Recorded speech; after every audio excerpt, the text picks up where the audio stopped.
Step one, wake up early, gonna rise with the sun. Step two, get some good, some food in you. Step three, think real hard about what you wanna be. Step four, everybody just do your thing. Wake up. Oh, well, happy hump day to all of my beautiful coffee beans. Come into the chat. We have a lot to go over and a recall underway. It looks like we're not the only ones upset with Sheriff Chris Nanos of Pima County Sheriff's Department. Today's gonna be a good day. Wake up. Today's gonna be a good day. Yo, set your affirmations, aspirations. I got shit to do, the aftermath of preparation. Good food, good mood, blood in circulation. One step at a time, yeah, that's how you make it. Set a goal you control and the steps you take them. I try to pick one thought, have some concentration. And if I make a mistake, it's called education. I try to do this every day, call it replication. Wake up, today's gonna be a good day. Wake up, today's gonna be a good day. Wake up, today's gonna be a good day. Wake up, today's gonna be a good day. Wake up, today's gonna be a good day. Wake up, today's gonna be a good day. Wake up, today's gonna be a good day. Wake up, today's gonna be a good day. So life ain't easy, yo, I think there's a reason though. Ups and downs, just like every different season, yo. Sometimes I'm high, other times I'm barely breathing, though. I always gotta fight and hide from the demons, yo. Negative thoughts are poison, they rot. Head full of flies, so here come the clouds. They'll never stop unless I can swap all the bad for the good in my head when I'm lost. Yeah, so I'ma fake it till I make it. Positive thoughts are overtaken, I got patience. One day at a time is how you operate a cadence. A flow, you grow, you show yourself a foundation. Stay away from all the shit that causes temptation. I know that I like to do it cause it's sensation. I live my life in my head like a narration. Don't expect greatness, do my best, man, I'll take it. Wake up. Well, good morning, folks. Come on in if you are up early and you are in the Nancy Guthrie case. We've got a lot of stuff to go over this morning, but more importantly, is Chris Nanos losing his job. Today's gonna be a good day. Wake up. Today's gonna be a good day. Wake up. Today's gonna be a good day. Wake up. Today's gonna be a good day. Wake up early, gonna rise with the sun. Step two, get some good, some food in you. Step three, think real hard about what you wanna be. Step four, everybody just do your thing.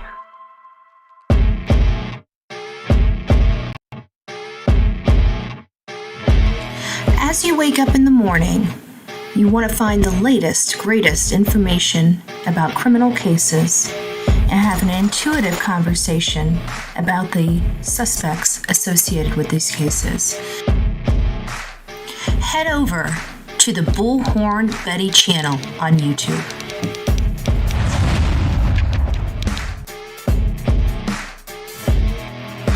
Get breaking news right here on the Bullhorn Betty channel. Welcome to the Bullhorn Betty Coffee Club.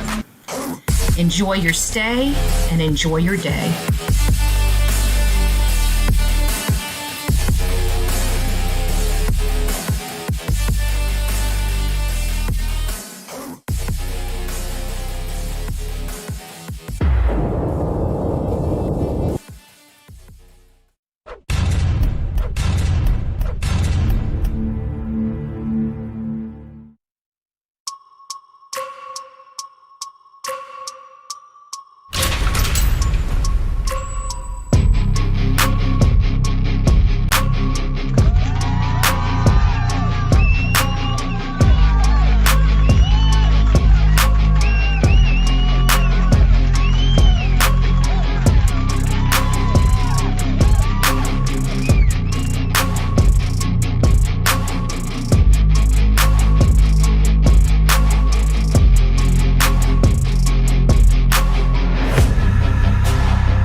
Just saying. Not playing. I got my Love Machine shirt on. Thank you, Miss Robin, because I'm a love machine. It is nice to see you all. Very bright and early. We always have such a huge crowd this morning. I think it's because we reach across everywhere. At this time of day, you either have your insomniacs, you got people overseas, that are trying to get some information. They're getting off work. And then we got a lot of people from around the United States that just don't like to sleep. They like to stay up. They have insomnia problems. I slept fine last night. Delilah decided to get me up this morning ridiculously early. So I said, what the hey, right?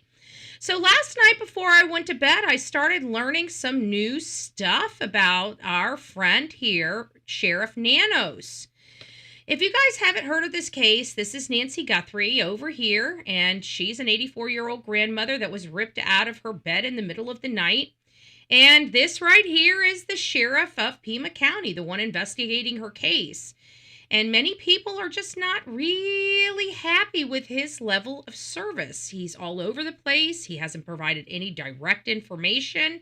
He tells information, and then he walks it back, and then he blames everybody else, and then he never really wants to answer the tough questions on where we are with this case. Did we botch this case? We have some loyalists, but not loyalists, the retirees from Pima County that don't want to tell the world that their brothers of blue botched this investigation. And I understand that. And so we haven't really said botched, but in all fairness, how can it not be botched? I mean, when we look at this case, you kind of get one bite at the apple to do it right. And let's face it wasn't done right. We've brought up at least 4 or 5 different issues just in the front door area of that house alone. That's just one area. That's just one area, and one small, very, very small area at that. So we're all seeing that this has been a situation where Chris Nanos has not led his department, has not oversaw his department properly. He's not properly supervising himself. He's not properly supervising his supervisors, and those supervisors aren't properly supervising the people below them. Because at the end of the day, nobody should have ever opened up that crime scene without a supervisor, somebody with authority to go through that crime scene and confirm everything was appropriately done. Because I feel like anybody that was seasoned, that went to that house and saw that front door, would have made them redo the entire project, redo the entire home. Because clearly that front door scene was not done. It was botched. Majorly botched. We knew that there was blood. Let me just back up. We didn't know until after the fact. They knew. Let's talk about what they knew. Now, while we don't know what they know about the inside of that house, that's pretty much been kept confidential from us. We have some unreliable sources out there. I don't care how reliable media says their sources are. We don't know who they are. So if I don't know who the person is giving the information, guess what? To me, that's unreliable, okay? It might be reliable to the person giving the information, but for me, it's not my source, right? I don't know who that person is. I don't even know if that source really, truly exists. So I'm going to say an unknown, unverified, illegitimate source, because we don't know where the source came from. But we get unknown sources that have stated the back doors open, that stated multiple cameras were smashed, that stated a lot of things, but we really don't. As if we had to strip everything away, do we really know? And the answer is no, we don't. Okay, we don't know these things happen. We don't know the condition of this house. We don't know how the assailant got into the home. We don't know those answers, but we do feel we have a good understanding and a good inclination of how they left, right? They couldn't get into the front door, but the front door appears to be where they left from. So the speculation on the condition of Nancy before she left that house has been a little different, right? So some people feel that she may have been dead. Some people feel that she may have walked out on her own free will, forced out, but walked out, she was upright, so to speak. And other people think she was unconscious when she left the house, which, is basically because they don't know if she was, the appearance on that front door stoop implies that she was not moving, in my opinion, on her own. That's just my opinion, and it's one of the opinions that we knew was weird because we didn't see any footprints there. And then somebody came into our chat early on and said it looks like somebody threw somebody over the shoulder. It made sense to what we were seeing. So we finally realized that the person that left the house most likely was incapacitated at minimum, based upon the evidence that we have outside the front door. But there was foliage out the front door, there was a mat out the front door, and then there was the bracket on the wall as you got into it, and a security door, and then the door entering into the home. And so one of the things that we noticed is there was no step marks in the blood. There was a mat there. There was foliage. Everybody's like, what's that foliage? That foliage is out of place, which it was. Our audience is keen to these things. So when we're playing this for the first time, everybody's like, look at the foliage. What is that there? Did somebody bring some flowers and try to, so people's cogs were already turning the minute we started seeing the front entrance of this from Brian Inton of what that could mean. At the end of the day, that mat shouldn't have been there, that foliage shouldn't have been there, and most definitely that bracket next to the front door should have been removed and taken to the lab for, testing. And those things weren't done. So that's our first, our as a public, our first look into whether or not this forensic testing was thorough. And based upon everything that we saw that Brian Inton showed us at that front door, we knew immediately it wasn't. And that concerned a lot of us that have been doing this for a little while. So let me just say good morning to you, and then we're going to dive right on into this story. So it's quite an interesting story. Will Nanos resign? But we're all out here talking, like I'm from Florida. I know that other content creators that were out there, like one, Dad Live, whatever. I know there's a few people out there. There's a few of them that live there or live local.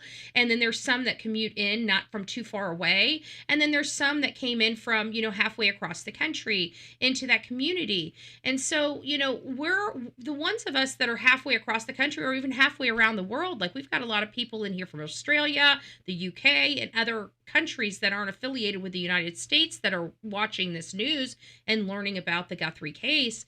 Well, you've got to think that we're angry, and we keep wondering, is the community angry? Is the community outraged over this case in Sheriff Pima, Sheriff Chris Nanos' handling of it? We think, of course, they should be, but maybe they're not because, even me, like they've bought into the policies. They're okay with living in fear. I mean, living in the dark with the creepy crawlies, in the back, the backyards. I mean, that stuff freaks me out, folks. I know it's got to freak all of you guys out, but it freaks me out. Okay. When I start seeing people creeping, man, there's nothing good going on. Okay. We all know everybody's in danger when we got creeps because they're one startle away from hurting somebody. And how do we know that did not happen to Nancy Guthrie? So I'm really kind of, the whole ick of seeing all those criminals creeping around all these good-hearted people. It scares me and it unnerves me, and I know it does that to my audience and the people that are following this case. So, but we never knew, how the community, because the community's pushing the people out.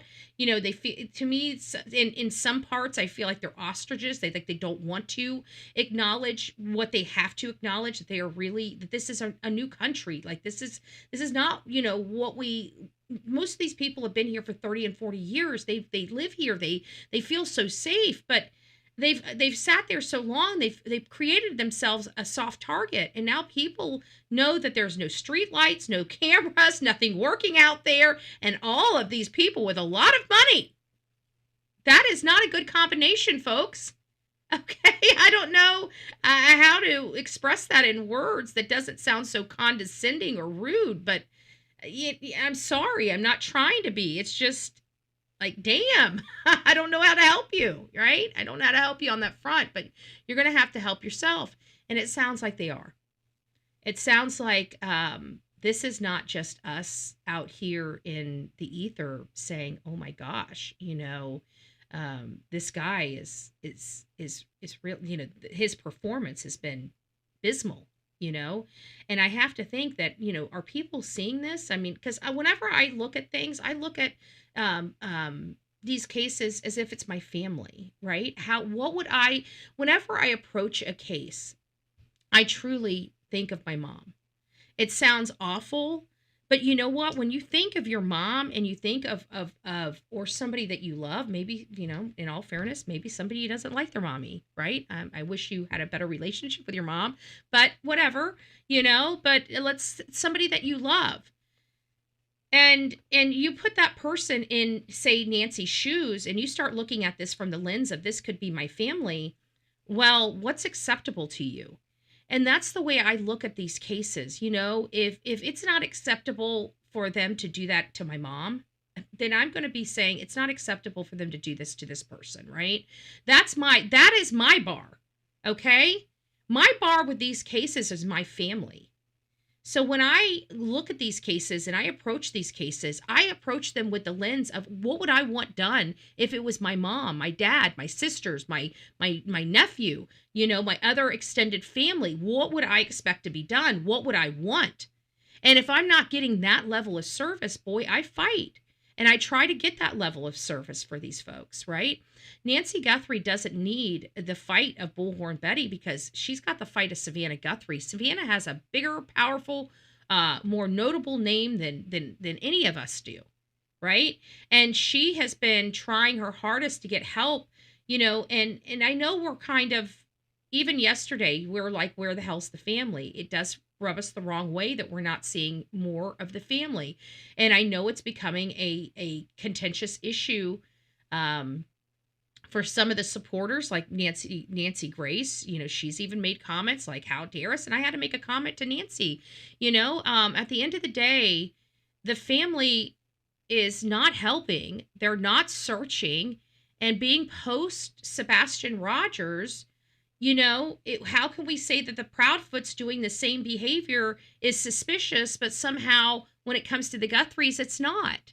We have to treat each case the same. We have to be fair with each case. It doesn't matter whether we know the people or not. We have to apply the same standard. We can't, this is what, in my opinion, the problem across this country is different standards for different people. No, it's the same standard for everybody. If this behavior is suspicious in one case, it should be suspicious in another case until it's explained. There may be a valid reason for it. And if they explain the valid reason, we may say that makes sense for all of us, and we accept that. But anything short of that, it's not a valid reason. And again, if we're accusing Chris and Katie of suspicious behavior because they're failing to search, well, what does that say about this family? We can't say, oh, it's this family looks suspicious because they're not searching, but this family's okay, right? That's, I think, the problem that we're all kind of having. So anyways, guys, thank you for letting me bend your ear with my intro. It's nice to see you. Oma, good morning. Skybell, Eeyore Blues, Denise, it's nice to see you. Carmela, good morning. Texas woman, Kathleen, it's nice to see you. Phil from across the pond. I hope you guys had a wonderful time for St. Paddy's Day, because that really is kind of, Ireland's holiday, really, right? I have part Irish in me, so even though I'm across the pond, I'm still one of y'all. Along with another 57 other other nationalities. Momo, good morning, love. I hope you are so well. We got some stuff that you sent me to. Thank you for that. I appreciate you.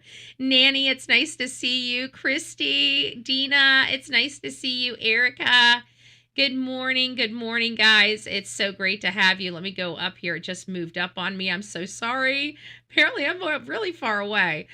Where are we? Oh, March, it's nice to see you. Rose, good morning. Hello. I slept 3 hours, going back to bed in a bit. Got hubby off to work with breakfast and lunch lasagna. Well, hell, if you're giving that kind of lunch, you want to adopt? You want to adopt a Betty? I'm just saying. I'll clean up after. I'm house trained. I come with a little cute furry thing. Her name's Delilah. Her name's Mama needs new shoes and a lasagna lunch. I'm just saying. Good morning. Oh, Vicky, morning, beautiful. Sky Bell became the newest member of this crazy family we call the Coffee Club, i.e. the insane asylum. Grab your straitjacket in your padded room and welcome aboard. Do what you love. You create your reality. Feed fear a suck-it sandwich. Don't say I never gave you nothing. Mama, it's nice to see you. Oh, Muddy Puddles. Hello, my love. Hello, my Muddy Puddles. If Nancy was over the shoulder, how did the perp close the front door without stepping in the blood? How do we know the front door was closed? Nobody has talked about the doors. So, the question is, I don't know. Great question, great perspective. We probably need to look at that angle. But there is no, I don't know of any information about the front door, or any door. Any entry point, any door, any exit point. We know blood was there. We know that Sheriff Nanos believes that she was taken out the front door. But have we heard one way or another whether that front door was closed or not? I think that needs to be our first question we answer. Did somebody close it from inside then exit out the back? Again, another great perspective that we probably should go over. Actually, you know what? We should go over it so much. I'm putting it on the list. Muddy Puddles. Because you're right. We should, how did the front door close? How did the front door close? Great question. Because you know what, we're kind of on the bandwagon, especially after ex-FBI agent Maureen O'Connell came out, and she was also the one that believes that this was a hit too. I just want to put that into perspective. So I feel like I'm really lining up with Maureen O'Connell's mindset in this case, because so far she's kind of been right there with some of the assessments that I've made early on in the case. One, the hit. Like, I believe, that nothing really, in all fairness, we'll get on to the saying hi to everybody, but in all fairness, I have had this really this rock in my gut that has just been just on this hit. Because the only thing that makes sense is a hit. I mean, everything that we're seeing here, it was planned, it was orchestrated. It looks like the person had a freaking a walkie-talkie. You don't have a walkie-talkie unless there's somebody on the other end of it. Okay? So, I mean, we've got multiple people here. This feels targeted. This feels like an assassination in part. I mean, we have a woman that was in her bed and then gone forever, and we can't even ascertain whether one of those ransom letters were legitimate. And in my estimation, none of them were. So if there was no legitimacy or legitimate ransom note, then this was not an abduction for money. So if this was not an abduction for money, and there's two people at minimum, because of the walkie-talkie aspect, you're not looking at a sexual assault here, which is really, the sexual assault perspective is really the angle that would remove her from the house, even whether she knew the suspect or not. That would be understandable more in a sexual assault type of case. But when you have multiple people, the sexual assault component typically goes away. So this is something else. This is not a sexual assault scenario. This feels like a homicide scenario. This feels like somebody that didn't know her. I mean, the behavior of them didn't seem like they were from that specific house. The movements from them didn't seem like they were from that specific family. So how did they get there? Was this truly targeted for something and something just went terribly wrong? Did they think she had some major money in the house and they go in there and find out that she carries no money in the house and now she's died because of the event itself? It just scared her into death. Like, scared to death literally does happen occasionally. Is it something like that? We have a lot to ask about this. So Kentucky girl, it's nice to see you. Good morning. Good morning. It wasn't me. Good morning from the UK. Well, I guess if you're from the UK, you have an alibi. You have a rock solid alibi. I believe you. I believe you. It wasn't me. I believe you. It wasn't me. It wasn't me, mate. I'm a cupcake. It's nice to see you. I call people cupcakes. I might offend you. I'm just joking. Good morning. It's nice to see you. Anna, good morning. Judy, it's nice to see you. Bombastic. Hello. Grave Crime with Grace. Getting up. Wild card. I'm a wild card too. I would have been really happy that people were posting up outside of my house. That's what I'm saying. I'm telling you, neighbors, my neighbors better not, because you know what? You never know with Betty. I might go missing, okay? And I'll be damned if my neighbors are going to be that rude to people. Hell to the nah. I want to make sure my people know how to give out, waters and lemonade and take care of you, okay? We're going to make sure you're taken care of. But I want everybody posted up outside my sheriff, post up outside of my house, post up outside of the suspect's house. Give him hell, damn it. Give him hell. Skybell, will she ever be found? I know. I got to be honest with you. I have no faith. After hearing the reporting, like I was watching, and we are going to be doing Ashley Banfield. If you guys haven't noticed, we've already got a 10:30 show set up. We're going to be going over, and that's for our late risers. We're going to be going over Ashley Banfield's live because she's got Brian Ennen's producer, and they're having a conversation about the stuff out there. It was very enlightening. So we're going to be going over that and talking about that. And, they're very frank about the experiences they had with Sheriff Nanos and what they've done. I mean, the guy has just been an asshole. Okay. And it's such an asshole that I feel like I want to go give this man hell. That's how angry I am at Chris Nanos right now. And had it been any other time or a case that's closer and our country not shut down or at war and prices going through the roof and it being a miserable feat to get to Arizona, we should have been out there earlier. But I'm telling you, this would have turned into a shit show very quickly with this kind of behavior from this sheriff. Because you guys saw how it was out in Savannah, Georgia. Like, we don't put up with this shit from sheriffs. We just don't. And people can say I'm mean. People can say whatever. Trust me. I mean, I'm sure a lot of people talk a lot of bad cash shit about me and my Bullhorn, and that's fine. But at the end of the day, when you go missing, who are you calling? Okay? You're calling somebody with balls and backbones, okay? You're not calling a pussycat. Let's be honest. So, Bridget, it's nice to see you. I hope you're doing well. Who else do we have? We had full weight of the FBI behind him, and he still managed to blow it. Yes, Momo, 100. 100. And you know what? It just it begs to ask, how the hell can you screw up that bad? Right? How can you screw up the bad? I'm sorry. I didn't want to be mean to the sheriff. You guys know. I was like, oh, he's so nice. Remember that? Ah! Now my horns have come out. The claws have come out.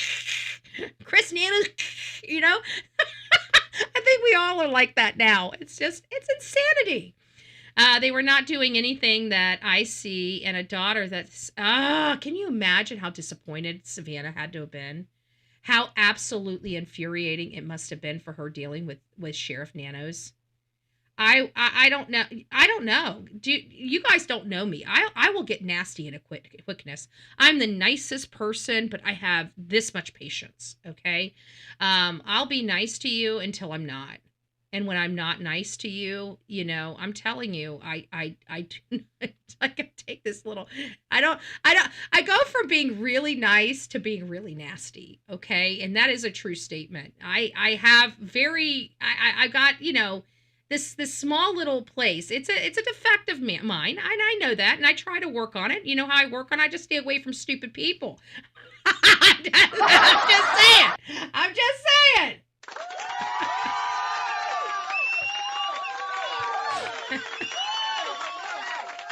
It helps. It helps. But, could you reasonably look at how disappointed we all are. Like, I thought with with us bringing so many resources, freaking A, like the president sent like the best of the best to help. And this, like he was screwing this up so bad that literally the FBI tried everything to lawfully take this case from him.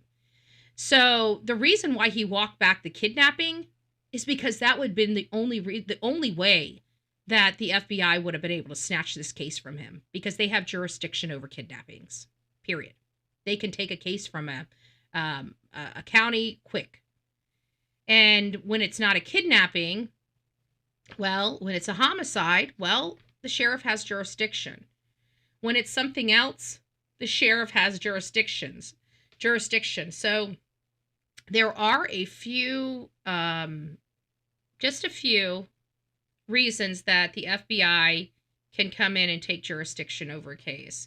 And they can only take jurisdiction over the case typically for the charges. Like if Nanos really wanted to be a dick and say the feds did have their own investigation, they had their, the kidnapping and stuff, and say Nanos says, oh, well, we have the carjacking, he may not hand over the whole case. He may just hand over the part that they have the authority.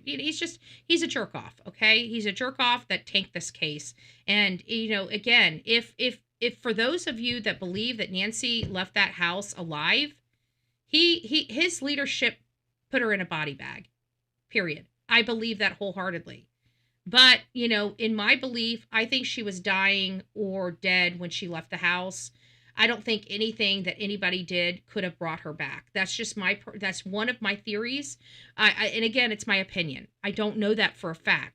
So if for those that do believe that she was alive, even the professionals out there, this should enrage you even more, because now you're dealing with an officer, because of his leadership, lost a woman her life. That's the only way you can conclude that.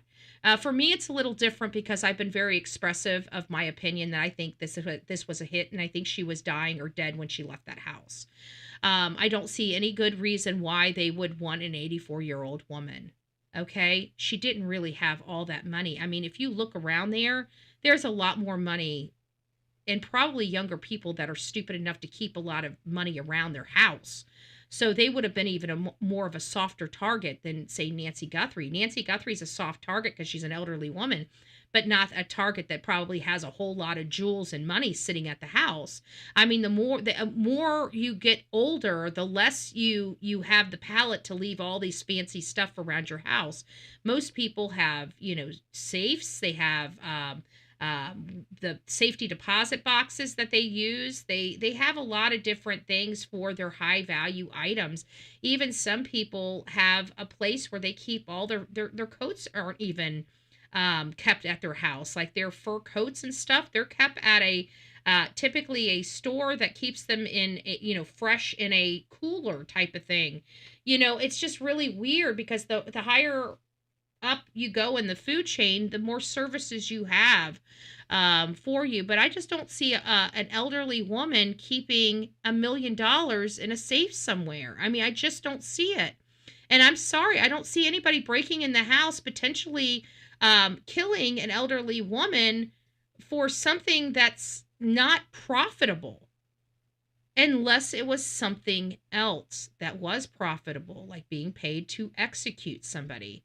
And this would, people that think that they're hitman are not these professional, James Bond type of individuals. You're talking about people that are in gangs, thugs, people that don't look normal. To us, they look dangerous. And that's why they typically get caught. But in this case, many people are referring to dumb luck and, taking their time and understanding the scene and really researching. This person researched this entire case, in my opinion. Everything that we've learned, it feels researched. So let's get into the efforts that they're using right now to take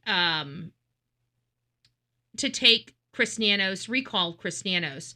Jules, it's nice to see you. Hello, Miss Nanny. Welcome to this crazy family we call the Coffee Club. The insane asylum. Grab your straitjacket and your padded room and welcome aboard. It's nice to see you. Thank you. Thank you. Who else do we have? Mike, it's nice to have you. Patricia, it's nice to have you. Good morning, love bugs. I hope you are doing well. Let me go up. It just popped up on me again. That's what it does, because it freezes a little bit. I don't know why it does that, but it does freeze a little bit. So let's see who else we have. We have Patricia, Sabrina, it's nice to see you. Remus, it's nice to see you.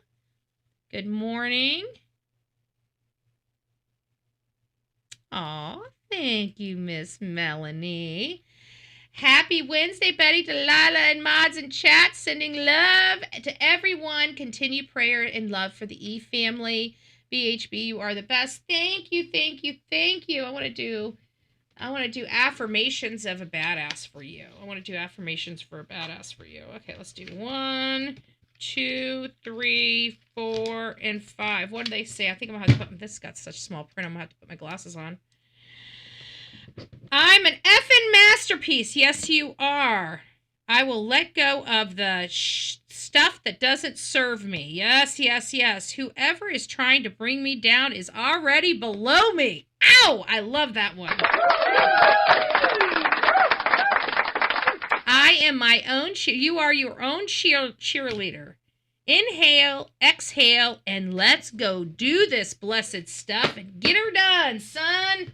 All right. I didn't say get her done, son. I added that in if you didn't notice. Thank you. I love it. I love it. Thank you. Affirmations of a badass. Who else do we have? Pam Ben, it's nice to see you.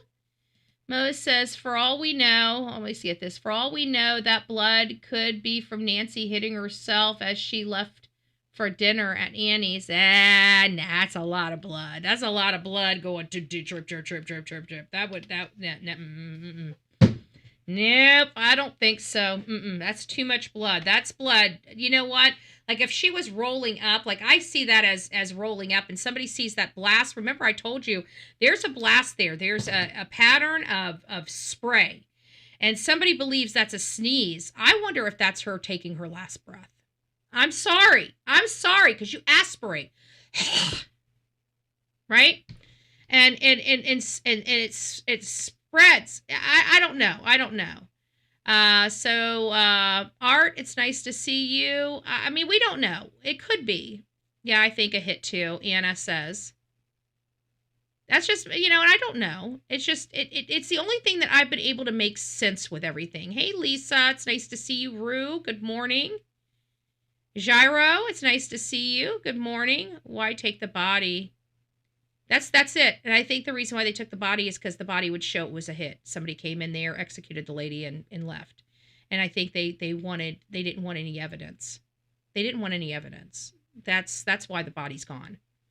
Oh, Lady O, it's nice to see you, Kelly. And that may have been the plan all along. Cara, it's nice to see you. Good morning from New Zealand. Well, hello, love. I hope you are doing well and staying warm. I think we got Sabrina. I think I said hi to you. Kayla, good morning. I feel like they'll catch the perp possibly if he reoffends, but I don't think they'll find Nancy. No. I think Emmanuel is went to the waste. There has to be better protocols for the landfills. Whenever we have somebody missing, they should in a garbage has come in within a 24-hour period, that all that garbage should be segregated and related to any of it. And it's only segregated for like a few days until they realize whether they need to go look at the garbage or whatever, because that would help preserve some of that evidence that goes out to the landfill if they implemented a small little protocol. Landfills are typically bigger, so segregating a pile of trash over in an unused area, it wouldn't be hard for them to do. And them moving trash, that's all they do all day long.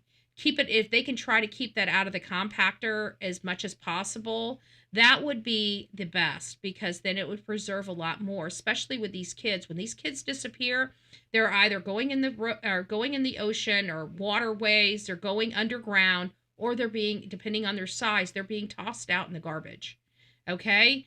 So and so we need to find ways to understand that that's part of the calculation, especially when it comes to kids.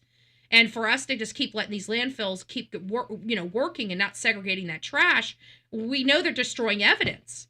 So there's got to be a protocol in place to prevent them from being able to do that. At least hold it for a week until investigators decide to get a search warrant or not. Something has to be done in that realm, but it hasn't been done yet. So, Bridget, it's nice to see you. Good morning. Good morning. Who else do we have? Do we have anybody else I missed? Carol, it's nice to see you. Good morning. Baby love. Hello, my baby love. Okay, I'm going to stop. I think we got everybody, folks. I think we got everybody. If I'm still watching, it's nice to see you. Virginia, good morning. JM, good morning. Tap dancer Lizzie. Hey. Desert darling, it's nice to see you. Nurse here, the blood resembles when somebody coughs or sneezes. Okay, thank you.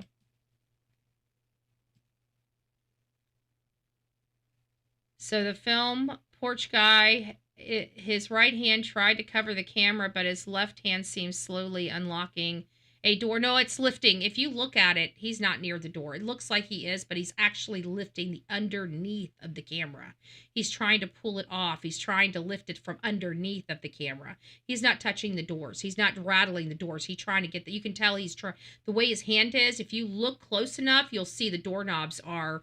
It almost looks like it, but if you look close enough, his hand is on top of the door. He's underneath the camera. I went back and looked at that because somebody had said it. And I did see the white vehicle that everybody was referring to in that one double backpack thing. But I'm going to have to go back to the original one and blow it up, because now that I see it in the one that was sent to me, I now know what I'm looking for, so I can go back to the original piece and try to find it. So that will help. All right, so now let's go ahead and get into this. This is related to Chris Nanos.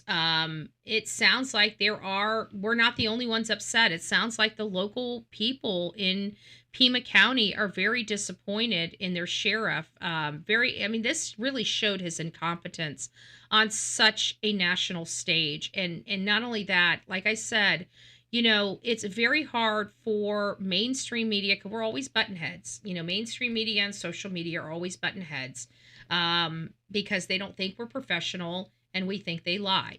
So we're constantly butting heads with mainstream media, except for the ones that are friendly, that we're friendly with them, they're friendly with us. And we have good working relationships. Some like Nancy Grace, Brian Enton, even Ashley Banfield, she's now converted over she's one of us now. And, we have Nancy Grace and a lot of them.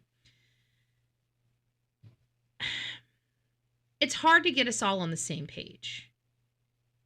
There's some that kind of think like us, and those are the ones that we kind of like, but there's other ones that don't. And for us to all be on the same page about the behavior of Chris Nanos, the investigative ability of Chris Nanos, his management skills, just the whole host of issues, we are all there's no dispute that we're all seeing the same thing when it comes to Chris Nanos. And Chris Nanos is beating us all up equally, because we are seeing this very disturbing problem. This was Nancy Guthrie. This was Savannah Guthrie's mother. We expected literally gold star services for this family, period. We expected the best of the best. We expected precision, and we got, what's that American rump roast, right? We were supposed to be getting filet mignon, and we got rump roast. Okay, that's the best way to explain what we're dealing with Chris Nanos. Rump roast, and I mean that. So, it's just more of the same. We're all on the same page. This show has been calling out the incompetence and failed leadership of Pima County Sheriff Christopher Nanos in the disappearance of Nancy Guthrie. And now it seems that the locals have had enough too. Driven by the anger and frustration of Pima County residents, the sheriff is facing a possible recall that could have him ousted from his current office. The man leading the charge is Republican congressional candidate Daniel Butierrez, and he joins us now. Sir, thank you so much for coming on the show. Now, I will tell you, this is a congressman. He's a Republican congressman. He was out there at the Nancy Guthrie's case. He was using this opportunity to let people know about his leadership, which in all fairness, sometimes it could be distasteful, but in this case, I understand why he was out there. When you have somebody that's so destructive as a sheriff, and you see glaring issues with their investigation while they're wagging their finger and saying, shame on you, how would you know? It gets unnerving, because we all have brains, we all have brain cells, we all have eyeballs. We can all clearly see for ourselves another distraction. And it very well may be another distraction. And quite frankly, I don't know if they will be able to get him on the ballot for recall. I wish them the best. But I think there needs to be more people than just Nanos. And who set this community up for failure?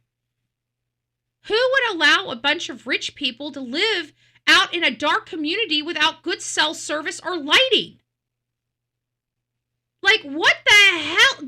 This goes well beyond Chris Nanos. This is their government. So I definitely hope that you guys take notice of this. And I do agree, John. There might be some aspects of this of being a distraction, because let's face it, they're not finding Nancy. They're nowhere closer to solving the case. We feel like that in reality, we're at square one and no place to go. Like, I'm still hooked on to Luke Daly. Like, I really believe Luke is the type of person that we would be looking for in a situation like this. Now, was he called to do this hit? Was he called to rob this lady? Was this somebody that he saw online and decided she's a soft target and he's got a drug addiction and he just had a wreck and he needs to get a new vehicle and he needs to pay his bills and, she's going to be his savior? I can't understand why Nanos is doing press releases. Shouldn't there be someone from the police doing that? Yes, he has a public information officer that he treats as a secretary. Okay, that is not her job. Her job is to be in the front to make sure that the information is properly conveyed to the public. And that's their only job. So yeah, I agree here, exactly. I'm sorry, I don't have enough money to buy a toilet paper, but if my mama was living by herself, I will be moving in ASAP. And maybe that was, in all fairness, maybe some of the stuff we saw in their history was, having these conversations, and people, now that she's missing, are interpreting these things as suspicious. For example, the buying of the house of Annie and Tommaso. Maybe they did at one point want their mom to sell the house and come live with them, so they could better take care of her. Maybe she decided she wanted to stay in place, and so they opted to move closer to her so she could age in place. Maybe those are, maybe those things that we're seeing that many people have, turned as suspicious, maybe they weren't suspicious at all. Maybe it was just trying to find what would work for this family, for their aging mother, so she does have her independence. We've talked to several people out there, even that neighbor that Brian Enton reviewed. She was talking about her 87-year-old mother, living in her big home out there alone. So there's a lot of women and men that live in their homes that they've lived in for 30. They want to age with dignity, and they don't want to be a burden to their family, and they want to age in place. And it's hard to tell your parent, no, we don't want you to do that. We want you here. I'm sorry, but my mom was going to tell me to get bent if I think my mom can't take care of herself. She was going to tell me I don't know what the hell I'm talking about. And you guys know that's true, because some of you have aging parents that refuse to come and live with you or allow you to take care of them. So we gotta play these things through as well. Did the perp cave the loving relationship, or did the perp crave the loving relationship Savannah and Nancy had and wanted it for himself? Did he crave Nancy's mothering, especially if he was neglected and abused as a child himself? And that goes back to still, to Luke Daly. Like, from my understanding, his parents were psychologists or some, counselors or something. I could be completely off with that. If that is true, there's some people that screw up their kids more than anything. And I find psychologists and psychiatrists are the worst. That's why when I look at somebody, psychiatrist and psychologist, and I see their family and their children are all messed up, how the hell do you take your child to a psychologist or psychiatrist like that? There are so many psychologists and psychiatrists that have chaos sowed in their home. And it's because they're a psychiatrist and psychologist that thinks they know what they're talking about, and clearly they do not. And they're screwing up their own kids. So is there, but if that is true, then it's like, the sheriff's daughter or son, they're kind of crazy and wild, and same with pastor and preacher's children's. They're hovered over that. When they get a little bit of freedom, they go buck wild. They just go absolutely all in, and it can be a problem. So I don't know if you guys have had that experience or not. JM says elderly sometimes can be very set in their ways and like to stay in their homes, and that's exactly right. And so maybe we're looking at all those little things that happened in 2025 before or after, around the time that Annie and Tommaso got their home.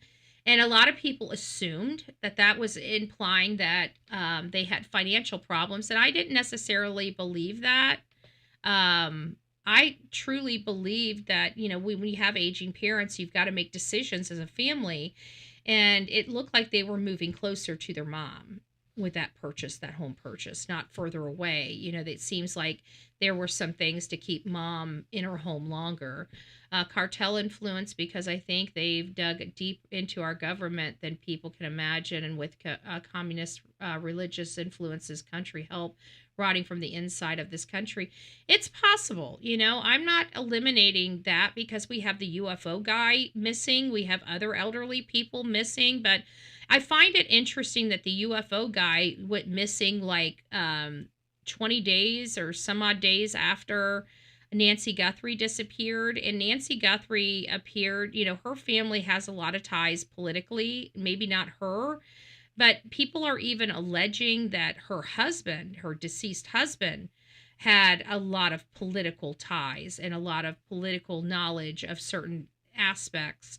So, this feels like a hit. Could a political person put out a hit? Yeah, they could.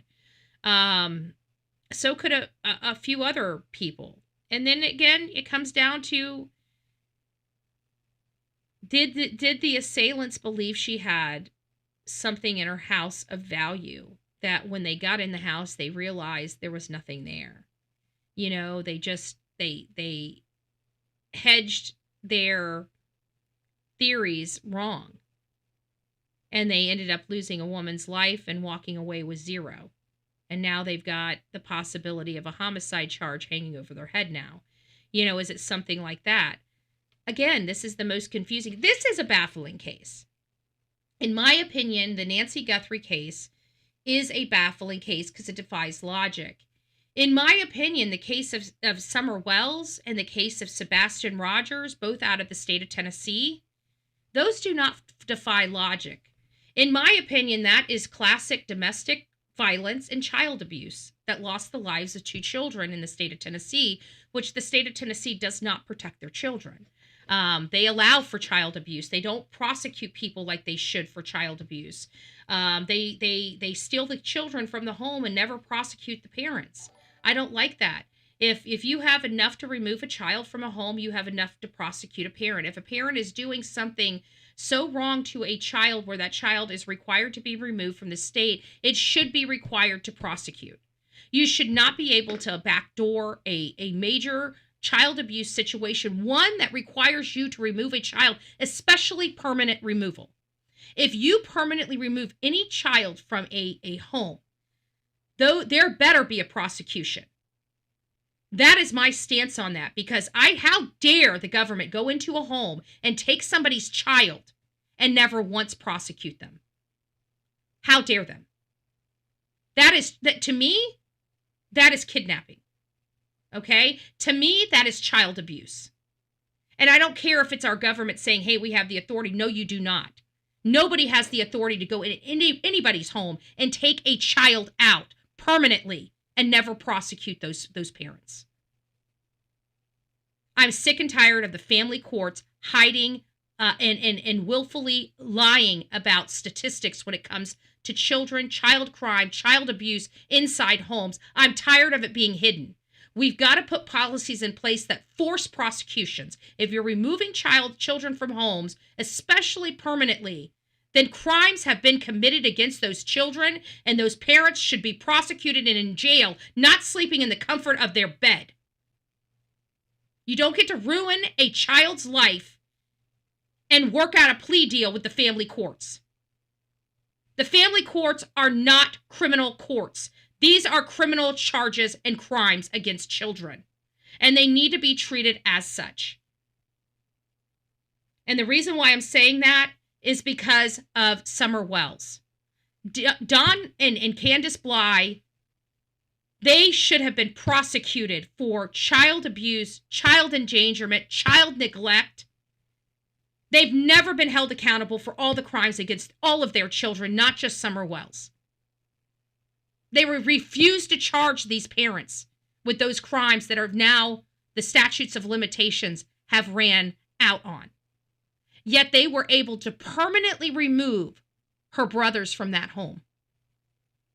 How dare you permanently remove children from a home and never prosecute the parents for the crimes against those children that had to be removed from that home? How dare you? That is not justice. That is not justice in my book. You break the law, you do the crime, you have to do the time. No exceptions, especially when it comes to our damn children. Welcome to Tennessee. So, the Tennessee cases are not baffling for me. This case here is. So I understand why nobody has an understanding of this. And it doesn't help that we had Chris Nanos. This is going to be one of those things where this community knows if they do not get Chris Nanos out of office, they will never know what happened to Miss Nancy Guthrie. This is what should have happened in Tennessee in Summer Wells' case and in Sebastian Rogers' case. Now you guys are seeing how a community stands up and fights for their people. You guys need to start applying this in your areas too. For those out there in Tennessee and Sumner County, these efforts you guys need to start working on. If there's a way for us to get our Sheriff Snuggle Struggles out of office, we need to start working on that. Why haven't we done that? Why haven't we looked at recall options in the state of Tennessee? Do they have recall options in the state of Tennessee? We need to start fighting back. And I'm going to start taking notice of what they're doing here in Arizona. So if you guys are part of Pima County and you're part of this initiative, bless you guys. Oh, sorry, wrong one. Bless you guys. Seriously, bless you guys. Because you know what? This is what I'm talking about, standing up and speaking up. Because I got to tell you, I'm kind of harsh on this community because it's like, how dare you guys live in this darkness and put people in danger and think it's okay? This is not okay. This grandmother will never be seen again, especially alive. And it's because of these terrible policies, period. I saw those people creeping that community. That is unacceptable. That is a complete failure of public safety. That is a complete failure. So he has got to go. I knew his career was over, but I thought it was going to be to the next election. The people in this community saying hell to the nah, we want him out today. Kudos to you. If you guys have not been out to sign these petitions to get him out, if you're out there in the Arizona area in Pima County, please go out there. You need to have you need to prove that you're a Pima County resident and sign that petition. You have to physically sign these petitions for them to be matter. I know people like to go online and set up those, change.orgs. Those they don't mean shit. Okay, I know they got you convinced that if you get this change.org and get these petitions with millions of people, it'll move the needle. No, it won't. Because in this country, if you're not wet ink signaturing any petition, it doesn't matter what you're doing. Okay, so there is no link to put on. This is going to take you actually putting some action behind it, getting off your duff and going and signing the petition in person. Okay, and you need to get off your duff and go sign this petition in person. If you are out there in this community, please go sign this petition. Y'all need it. Your neighbors need it. Your community needs it. It needs it. You guys are ready for change. You cannot afford to have another grandmother ripped out of her bed in the middle of the night just for sleeping and living. God knows what this woman went through. I can't imagine the fear in her body.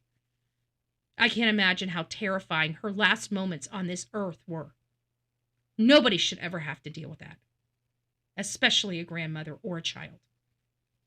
Nobody. So the police in Pima County, yes, of course. Police in Pima County had a unanimous vote of no confidence in Sheriff Nanos last week. And it's also come to light that the sheriff had to resign from the El Paso Police Department after packing up a laundry list of infractions. What do you think the final straw was for those officers?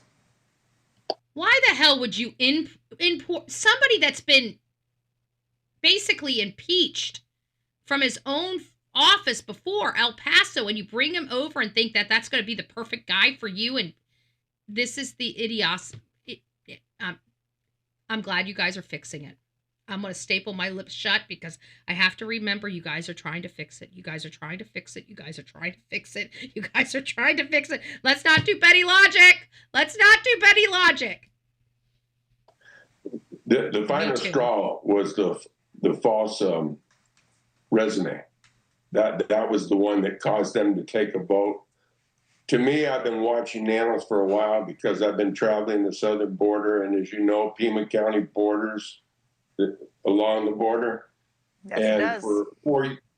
For 4 years, drugs have poured across that border by drug runners in backpacks.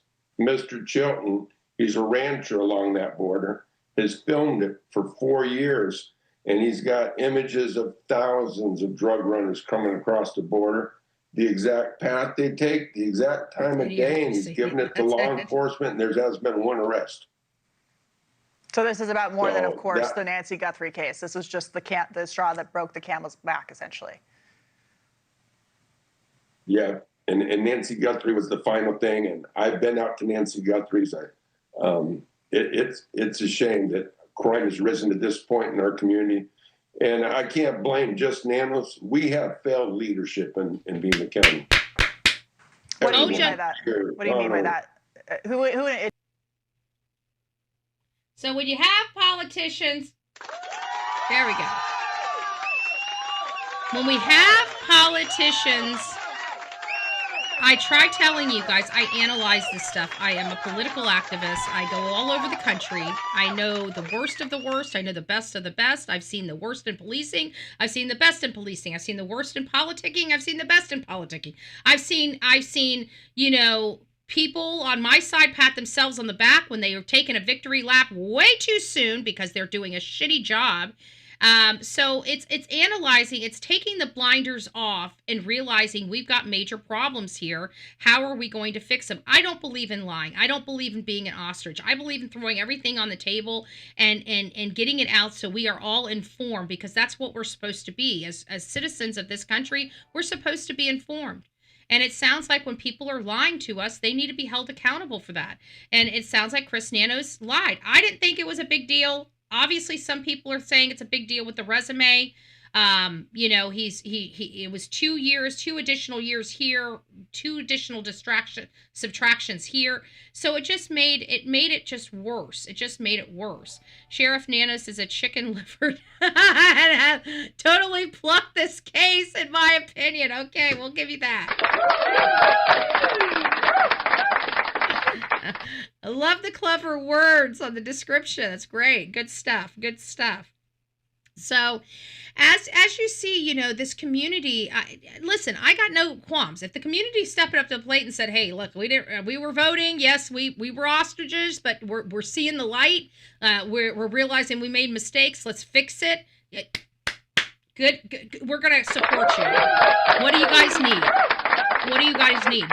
We're social media. We crowdfund. What do you guys need for help? That's what we're here for, right? We're here to help.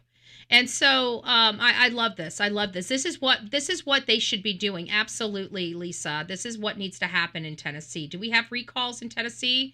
Maybe this is what we need to start looking at, to start holding the politicians there. Hey, Or, it's nice to see you. I hope you're doing well. Good morning from Scotland. I love it. Love it. Maybe this is what we need to start thinking about. You know, this is another tool in our toolbox. Not every state has recall options, folks. Just remember that. Okay, my state doesn't. I mean, there's certain areas of our state that have set up recall, but my community doesn't like people being able to fire them because, you know, they protect themselves. They're not protecting the will of the people. We need to start putting some people in office that are going to give the voice and the choice to the people. If you do a terrible job, we should have a mechanism to fire your butt out of office. If you lie to our face to get into that position and turn to be a cockamamie,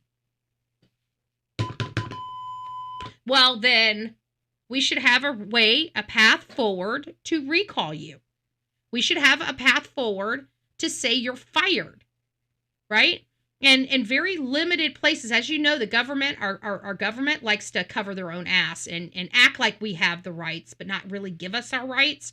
So for us, we have to force and put people in office that are going to get our rights on the books. Okay. And we'll do I don't care who I have to put in office. If I've got to put a Democrat, an independent in office to get my will, I'm going to go deal with them for 4 to 8 years. I will deal with them 4 to 8 years. If after that time, I've got something that is obtainable that we can now use to hold people accountable, I will do whatever it takes to move the needle in the way I feel is best. Right. And we have to be able to recall our crappy politicians. This is our problem in this country. We get these people, they lie to our face, they get in office, then they do this flipperoo, like everybody is pissed off at Pima County Sheriff. He deserves to be fired. They have a mechanism to get him out of office.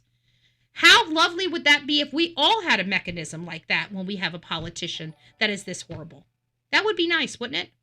But you'll probably find out in your own communities you don't have that mechanism. Why? Because the politicians cover their own ass. And when they get in there, they want to stay in there. They're freaking leeches. Fire our federal government. Fire our government. Fire them, damn it, just fire them. Additionally, is there who should be held accountable for? Let me not hold back how I feel. There's no law enforcement here. They're not holding anybody accountable. And I've been saying for a long time, I'm not a politician. I'm a painting contractor. I got into this race because I have watched the drugs, the homeless crisis grow. I have watched the crime rise in our community.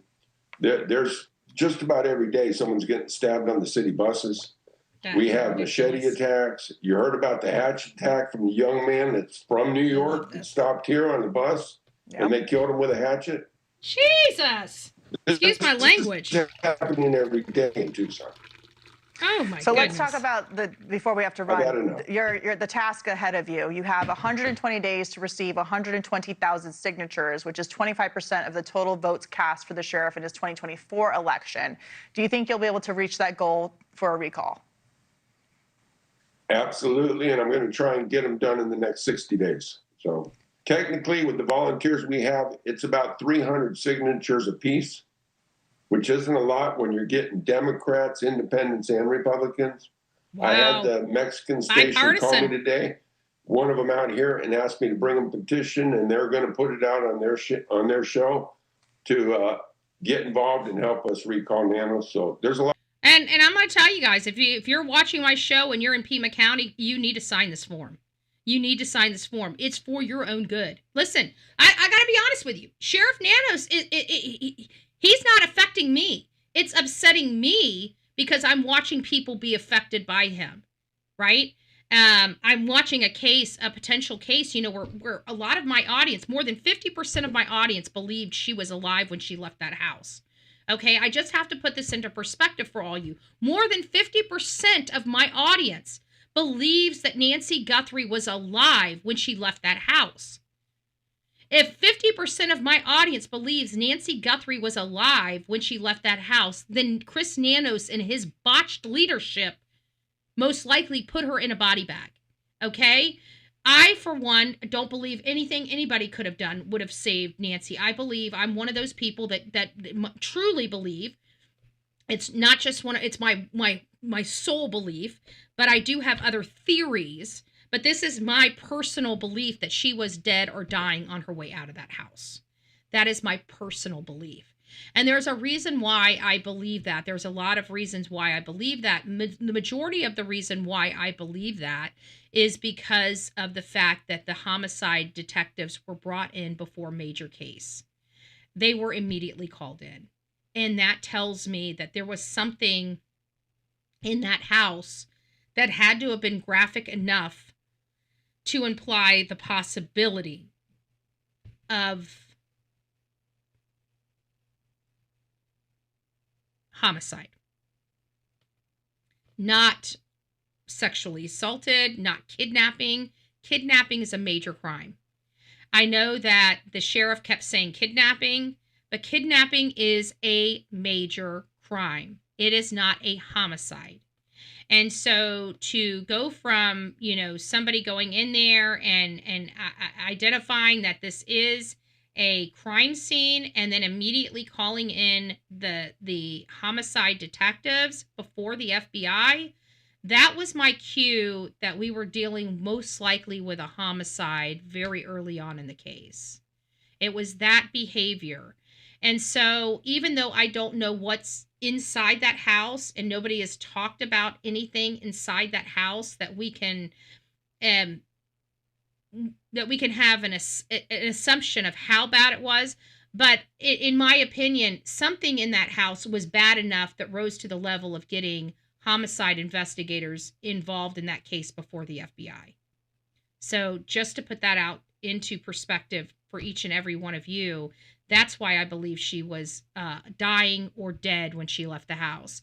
So there are indicators that I'm using to give me that theory, but that is my strongest theory because I can't make anything else fit in this case. Like, we know it's not a burglary or a robbery. We know they obviously broke into the house, to commit a felony.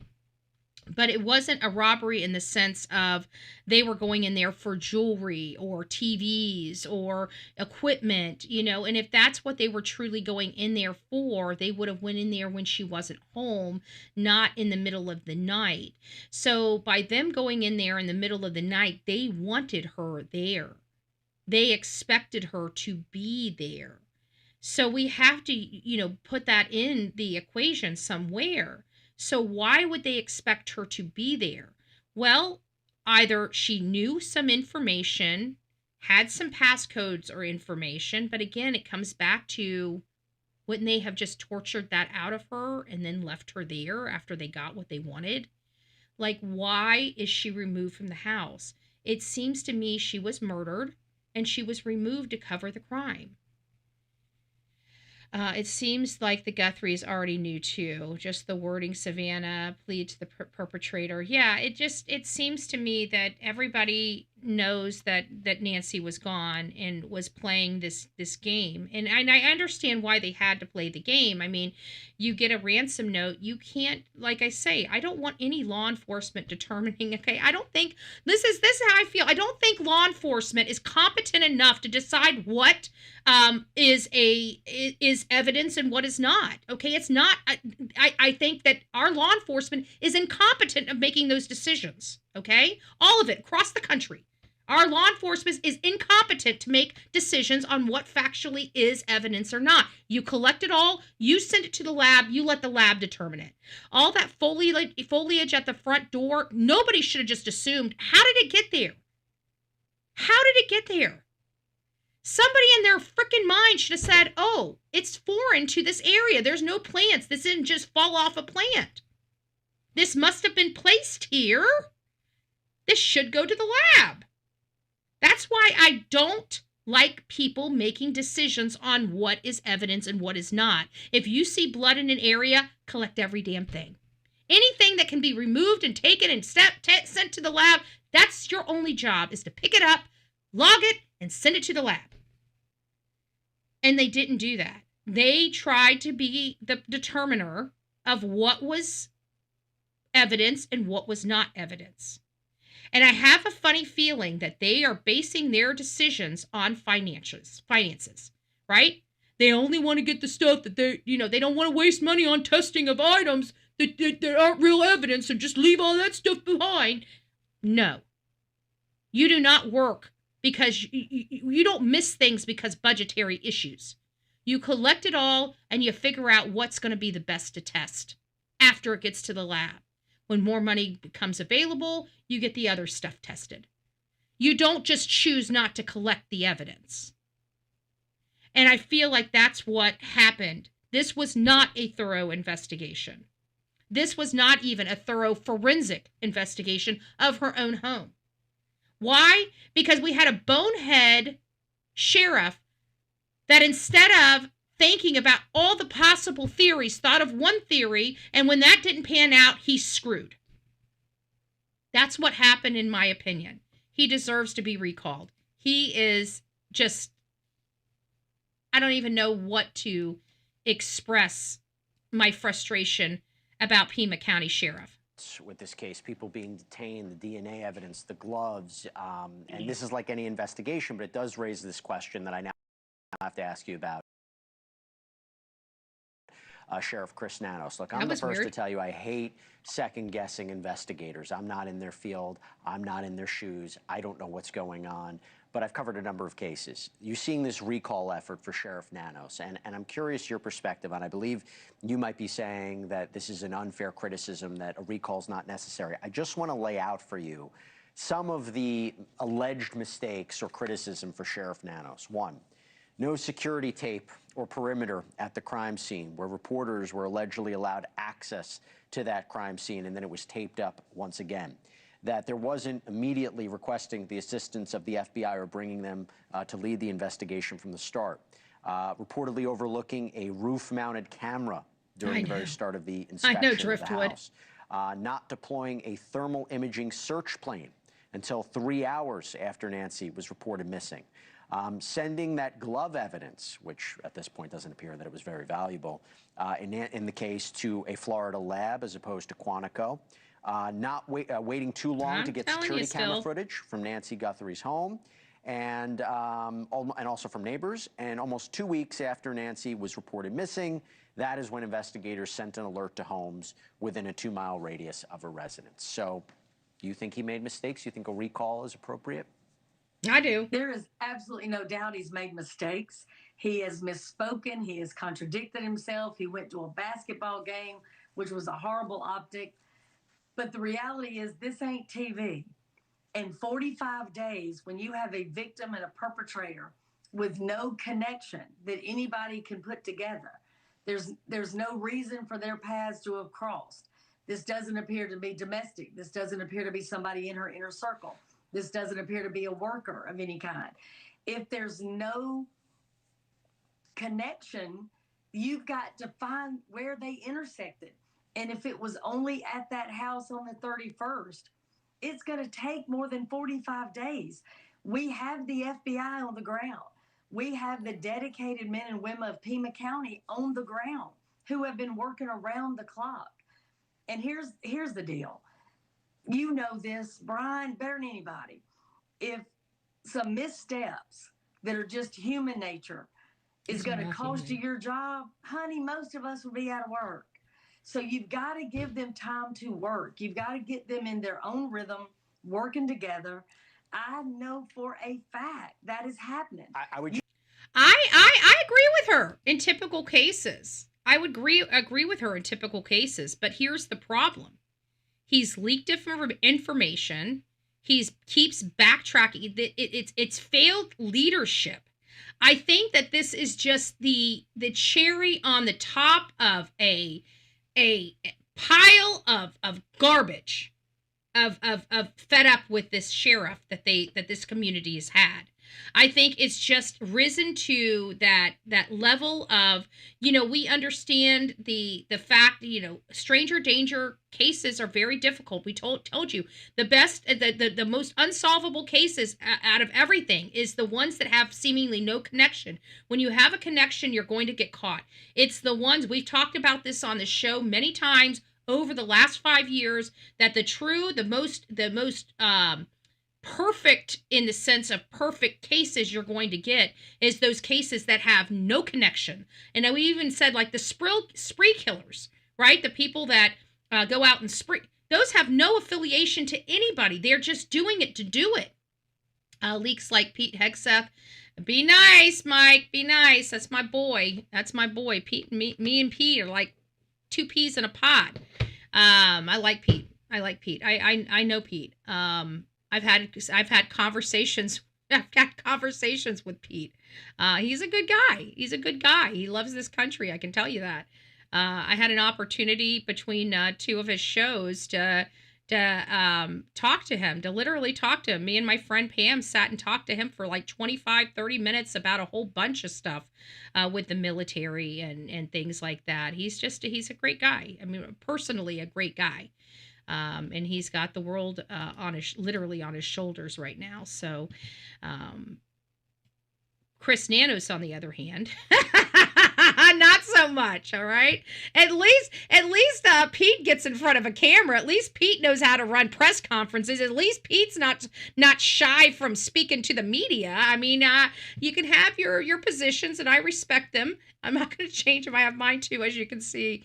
But hey, the one thing we can say, though, the one positive thing we can say about Pete, at least I think that you would agree with, is he's not scared. He's not scared of the camera. Okay.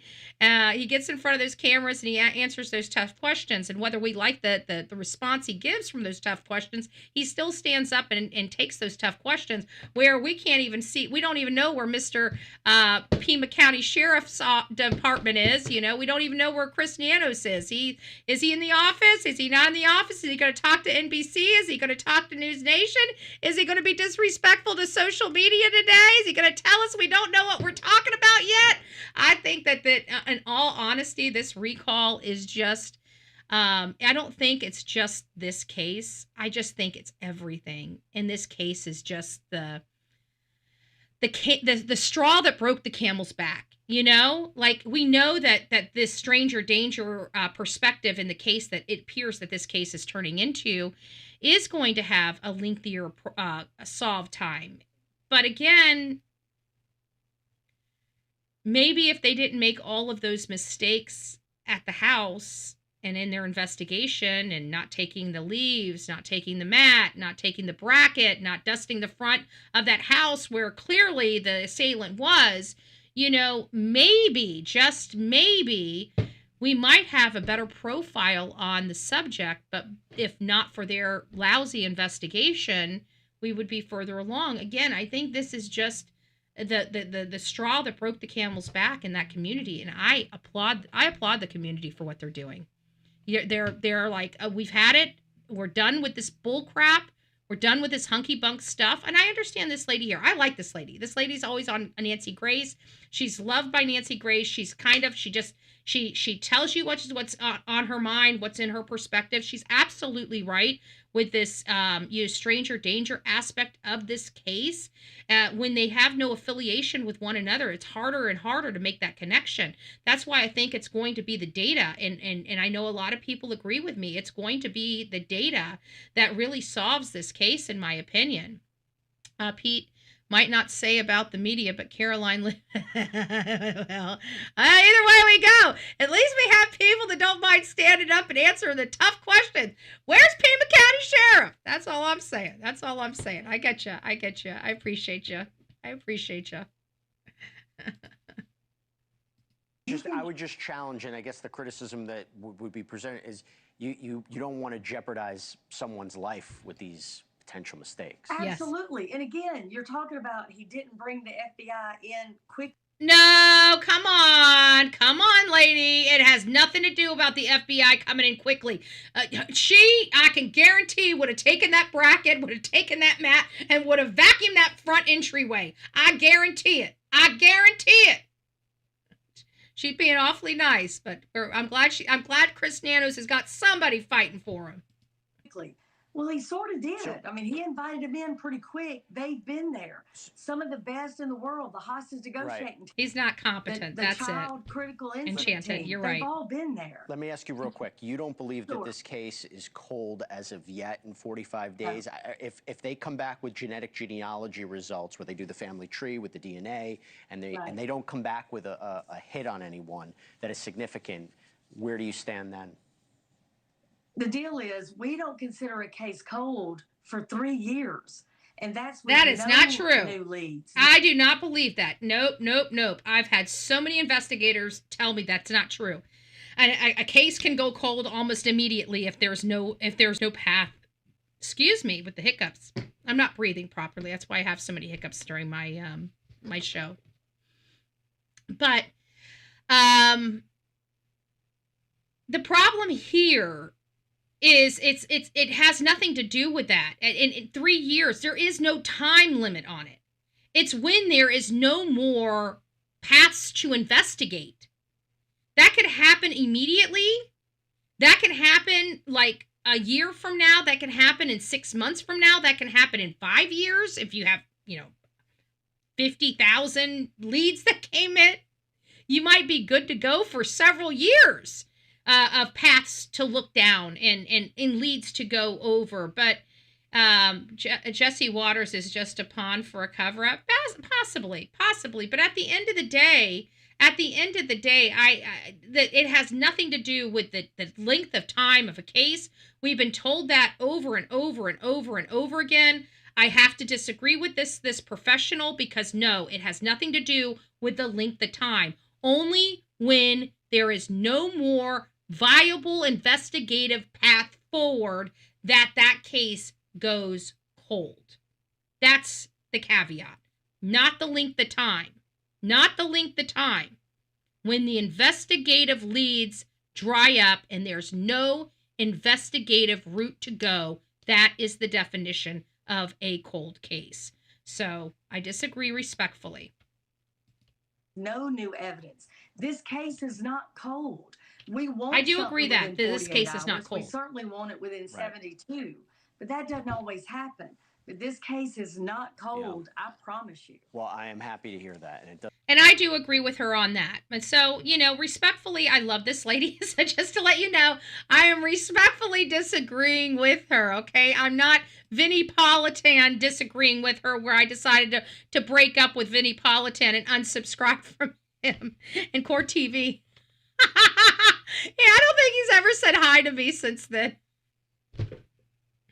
That's okay, Vinny. We still love you over here on the Bullhorn Betty Show, okay? I'm just saying, we still love you, babe. Oh, good morning, Sonia. It's nice to see you. Ollie's, it's nice to see you. I hope you are doing well. Happy hump day to all of my beautiful people just coming in the chat. If you don't know who I am, I'm Bullhorn Betty, and I'm covering this case of Nancy Guthrie. Do me a solid. If you are coming in, don't forget to hit that thumbs up button. Don't forget to hit that subscribe. And if you are on the replay crew, you have the option to hype. Hype me, baby. Hype me, baby, because I'm awesome, baby. No, I'm just joking. I need to quit hyping myself. I'm tooting my own horn again this morning. What can I say? Damn. Getting you guys whipped into shape. I love my buttons. If anybody has told you guys I love my button, and it's time for your butts to get up in the morning, where the hell is my chickens? Get your butts up. We got a lot to go over.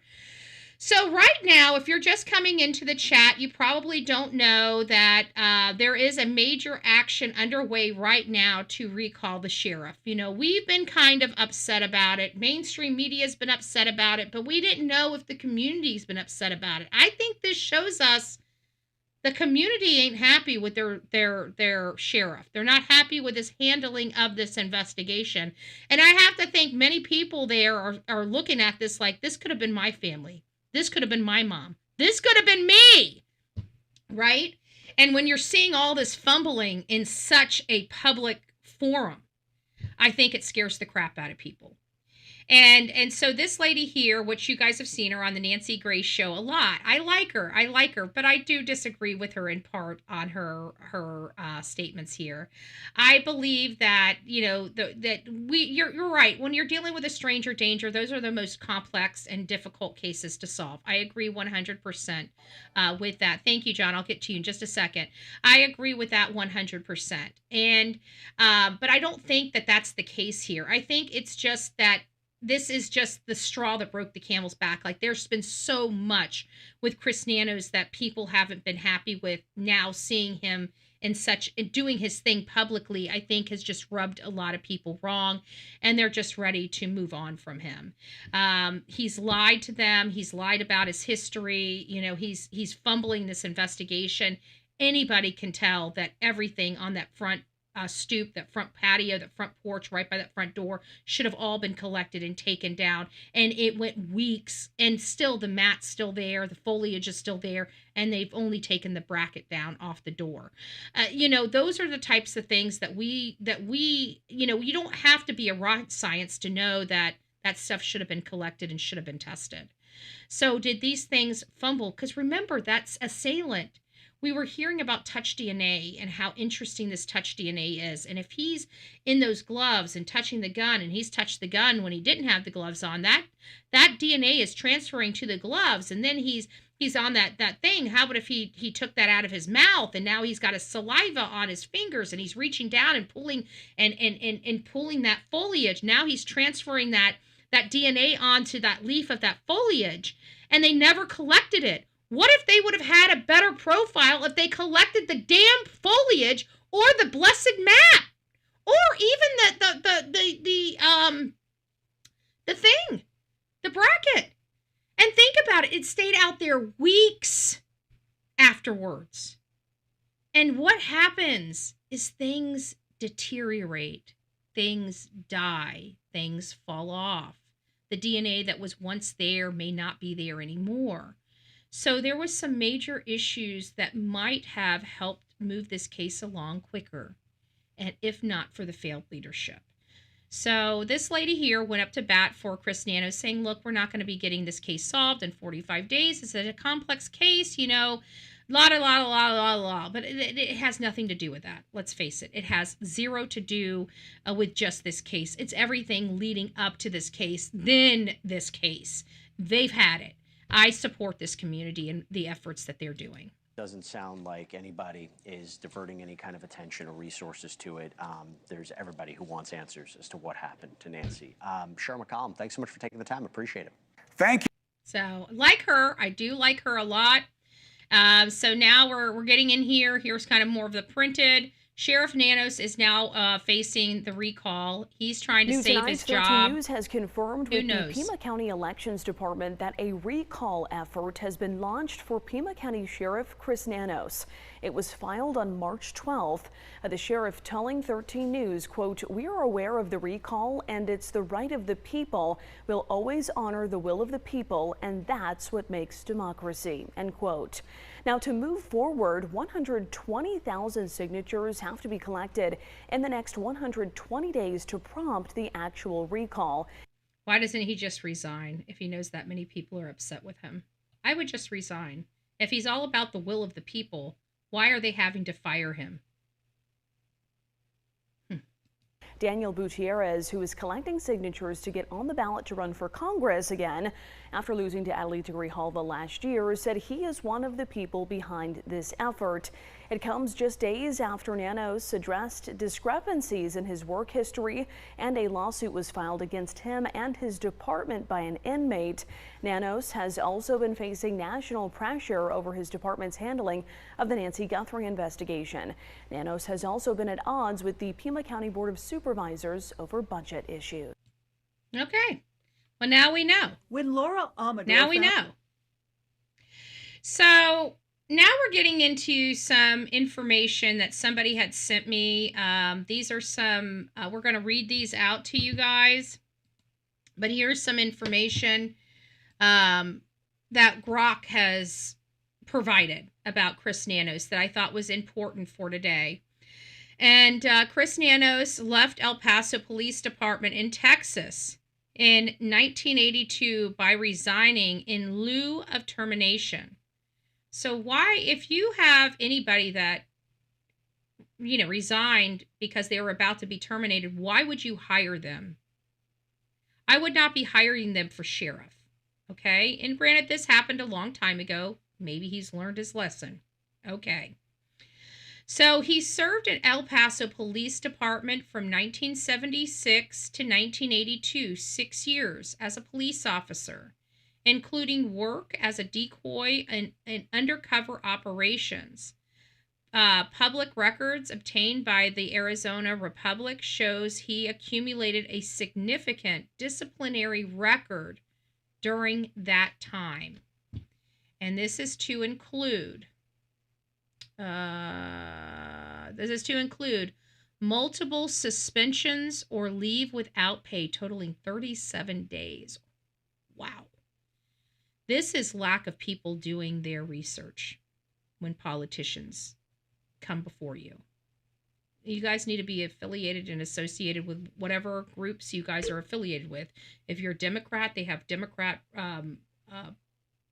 organizations all over every community. Get involved. Get involved. If you're a Republican, make change. If you don't like the way your Democrat Party is running, start making changes. If you don't like the way your Republican Party is running, start making changes.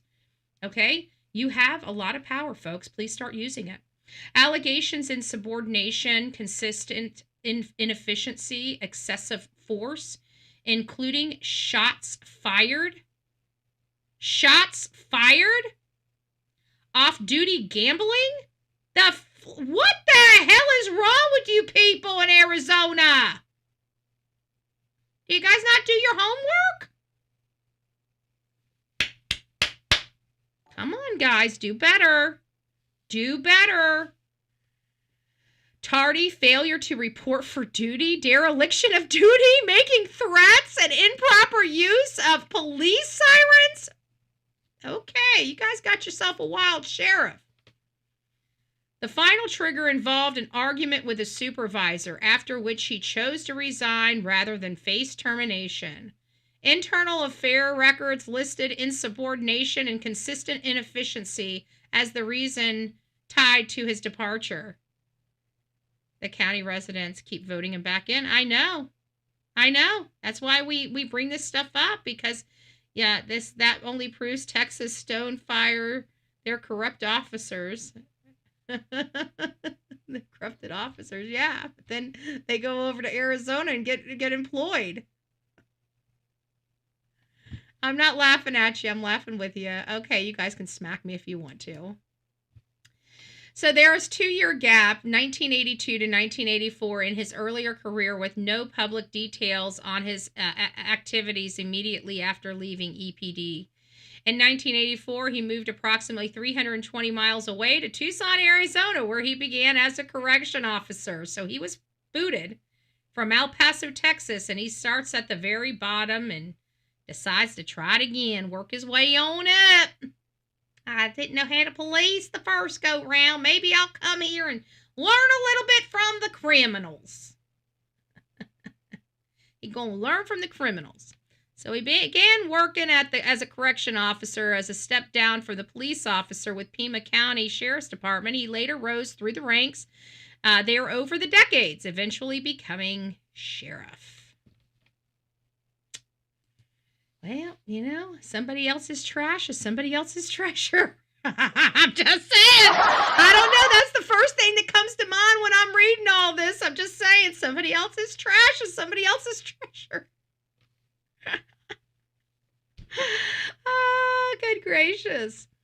Okay, the specific argument that led to Chris Nanos' resignation from El Paso Police Department in 1982 involved a disagreement with his supervisor over a patrolman's authority to confiscate fraudulent license plates. According to the report by the Arizona Republic, which reviewed EPD's internal affairs records and cited a contemporaneous El Paso Times article. We need to find that article. According to the reporting, we just read that, the El Paso article from 1982, Nanos and his bosses clashed on this policy procedural issue. The dispute escalated into the final incident of insubordination, which combined with his overall record of consistent inefficiency, prompted the department to give him the option, resign or face termination. He chose to resign, August 1982. So this was not an isolated event. Nanos had accumulated a disciplinary history over his 6 years with EPD, including 8 suspensions. Golly, 8 suspensions. 8 suspensions! Totaling 37 days without pay, a whole entire month. Maybe he was just doing it for extra vacation time. Who knows, right? It seems like he was out there a little bit. 37 days without pay for issues like excessive force. A 15-day suspension in 1982, March of 1982, for allegedly kicking a robbery suspect in the head and sending that suspect to ICU. He almost murdered somebody.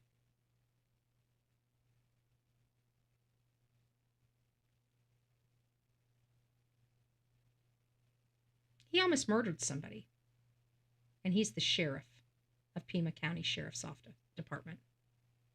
What the hell is wrong with you folks out there? You all in Arizona, y'all need to do better research. He almost killed somebody. And now he got a lady killed that we know of. Just saying. Damn. So he sent somebody to the ICU for kicking him in the head. Great sheriff. Great sheriff. Off-duty gambling. So he's a criminal. Common criminal. Common criminal that decided to become a sheriff.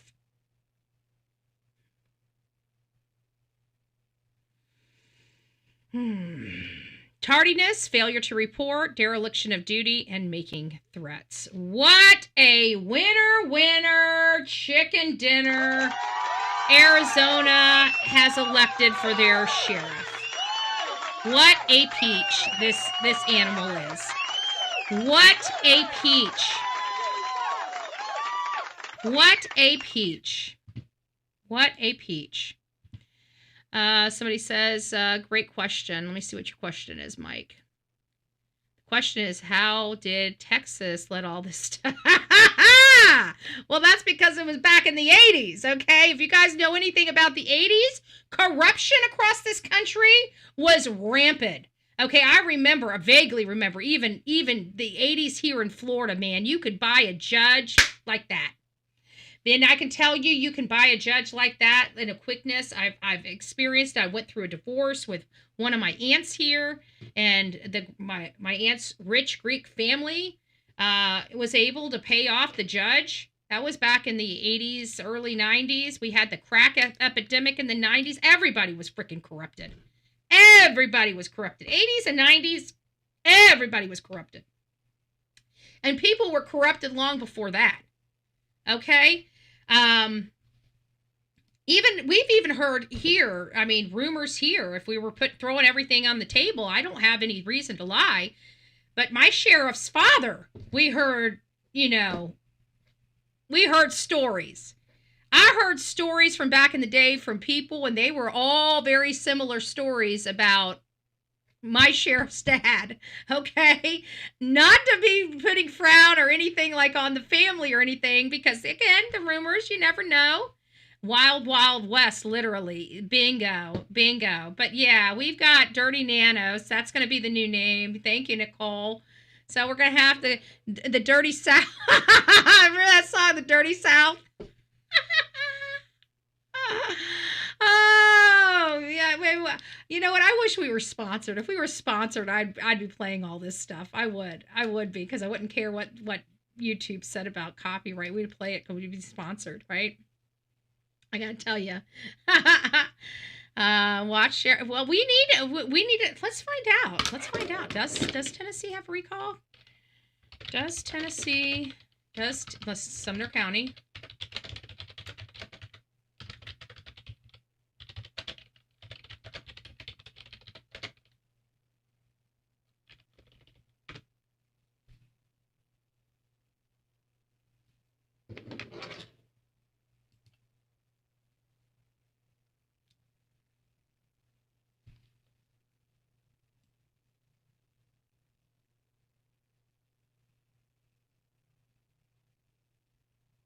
So so Tennessee's the same with us. Anybody that has a chartered county. So the question needs to be, is Sumner County a chartered?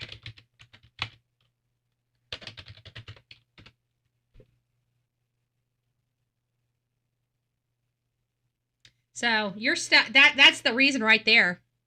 Sumner County, you cannot the only people, they're like Florida. That's the same thing is true in Florida. So in Florida, unless you're a chartered county, you don't have recall. And in order for you to be a chartered county, you've got to basically beg the mayors of the cities to allow you to be a chartered county, which many of them don't, because, you know, the county kind of supersedes the cities, which the whole purpose of setting up the city stuff is not to have the county telling them what to do. So we find out that yes, they do have recall in Tennessee, recall just like Florida. They have recall in Tennessee right here. Where is it? Right here. Tennessee allows recalls in any government entity having a charter provision for a petition for recall. And so I understand this because we are not a chartered county, and therefore we do not have recall here in our county, in Manatee County. And this is how they cover their ass. So there's no way to remove your politicians in Tennessee or Florida without having a chartered county.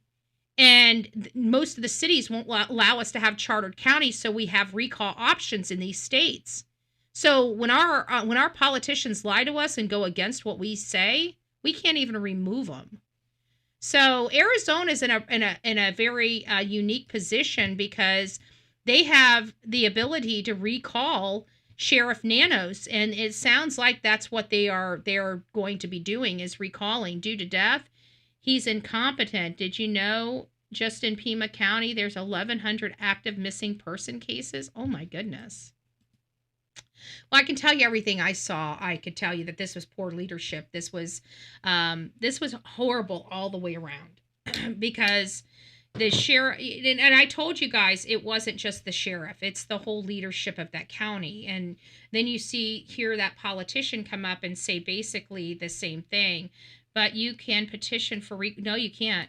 Not in it depends on the state. This state has it where they can recall their politicians. Like my state, you have to be a chartered county in order to recall anybody. I'm not a chartered county. If we have a bad politician, trust me, right now, with what we've got going on with our county, if we had recall options, we would recall about 4 seats on the board without a vote. We would be getting petitions, and we would be forcing a special election of some sort here, because we are so unhappy with our leadership in this county right now, because they did a flipperoo and then they got caught with their hand in the cookie jar.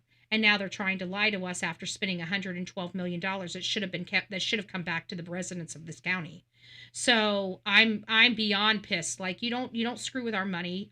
We work very hard, and I work very hard. I work for free. Okay. I'm not these people that work around here. I go to these county meetings. I don't get paid for any of this stuff. I work my ass off for my county. And so one of the things that I do is I go, when we need people fired, we let people know who we need fired and who we need in office to get the initiatives that we need to get done. And typically we get the support from our community to do those things. Well, when we have a politician that lies to us or gets up there or is there for 4 years, does great, and then gets his next 4 years and does shit, we have no way of getting them out of office. We're stuck with them. We're stuck with them until the next election, and they know it. And like even George Cruz, he's like, hey, you can't get me out of office. Well, you know what? Then I'm going to prove that you're a freaking drunk, asshole. Right? So it doesn't really, and they know that. I'm stuck. There's nothing we can do. And I say because I'm the one that goes there. Me and Glenn. Typically, we don't really have a whole lot of help from the community because they're at work working. So, that's why they give us the support. We need people fired. We tell them we need people fired. Our community typically votes the way that needs to be voted if they want things done. And we're very upfront and, we explain it to them. We cannot work in this environment. If you want the building out east to go away, we have to get pro-developers off the board. You need to refire this person, and this person, and we can get some of that control back. And so they listen to that, and they do that. So I can't complain about our community, but we have no recall options here. So what's going to go on with Chris Nanos?